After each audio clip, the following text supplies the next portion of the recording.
Welcome to another video from Dr. Lock. We're going to have a look at the mixed bag of pins which we sell on our lock shop, which is these ones right here.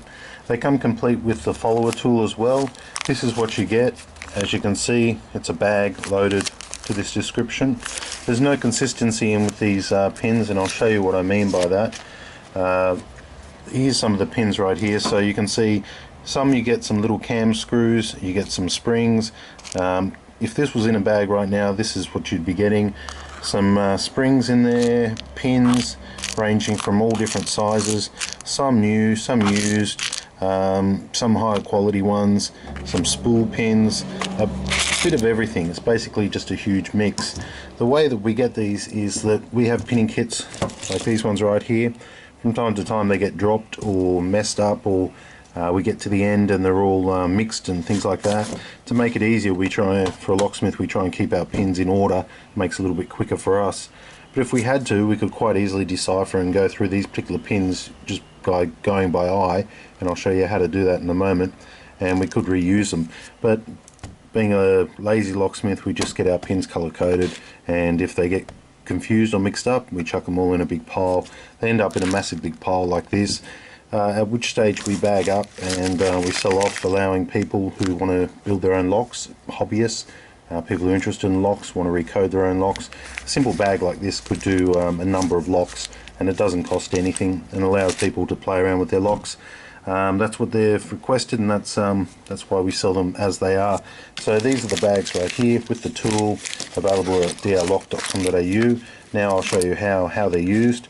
We'll put the good pins aside, we'll put these kits aside, and we'll use what's in this tray right here. So for this example, at the moment I've got one key which works on this blue key right now. You see the combination of the key. I'm going to change that, so I'm going to simply open up this cylinder. Now this is called a rim cylinder. It's a standard Lockwood cylinder. Taking the tailpiece off the back. As you can see, Lockwood on the front. Now the part that's included is called a follower. They come in a variety of shapes. Well, they're all pretty much the same thing, but with the kits you'll get one of these. They're all the same diameter and they'll all do the same job. So I put my key in there, I give it a slight turn, then I can use my follower to go through. I have to do this very carefully, otherwise the top pins will drop down. Now there's my pins at the moment suited to the blue key. Just going to flick them back into the pile. Here's my new key here, and I can go through and just select pins that are going to match up. So that one right there, first one, I can see that that one is fine. It's level with the surface. It's a matter of simply just going through, finding the correct heights. And those two there are no good, they're too high, so we'll flick them back. So I'll just get some tweezers, make it a little bit quicker for me. One moment.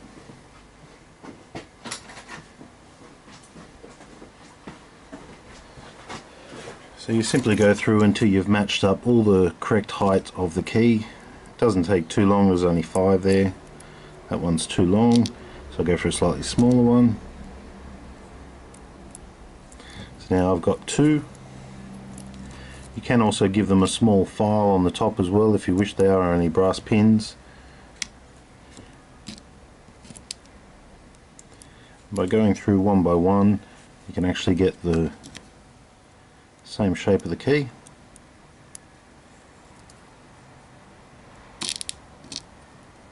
And if they're not exactly matching, you can give it a quick file as well. I'll show you how to do that in a moment. They can't be lower, they can be a little bit higher, and you can file it down, or they can be exactly spot on. Although they are used, the pins, they're brass pins and they don't really wear out. Well, they do wear out, but they take quite a while, so even though they're used, you can still get a lot of use out of them. They seem to last forever.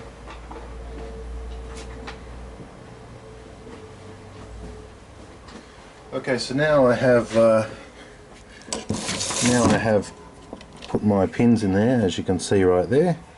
There's a few that are a little bit high, so to allow it to work smoothly, I'm just going to put it in this little cradle, and I can give it a slight file here.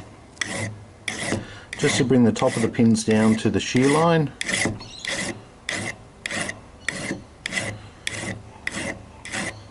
And I'm actually just only taking a little bit of the pins off. I'm not actually taking anything off the diameter of what's called a plug.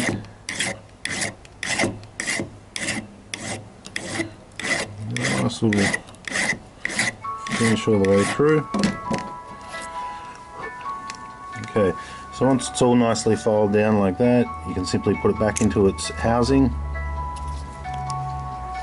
Actually, they need a slight file more. Let's give it a slight file once more. There's a couple there that are just a little bit too high. This first one, you can pull the key out a little bit as well if that helps. Now if you line up your pins correctly, you won't actually need to do this.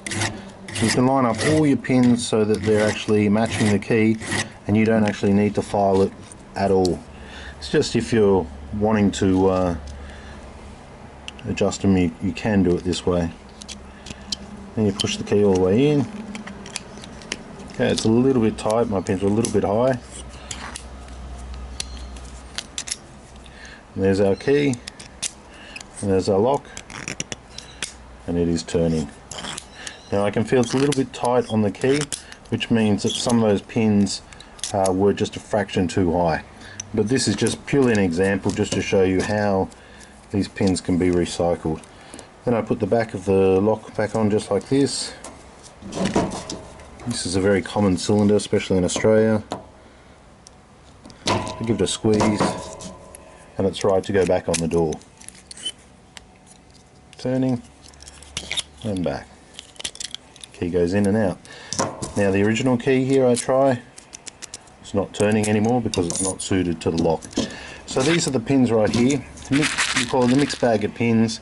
You get a bit of everything that's been on the bench. As you can see in this one, I can see a wafer, I can see a spring, I can see a large amount of large pins, some small baby pins. You basically get a mixed bag. The alternative to that is to buy these particular pins, which we do sell as well in a color-coded session like this.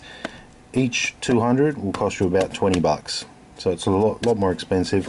As where these other bags right here, we sell a lot cheaper, and you just purchase this and you can muck around with your own locks. For further information, please email, and thanks for watching.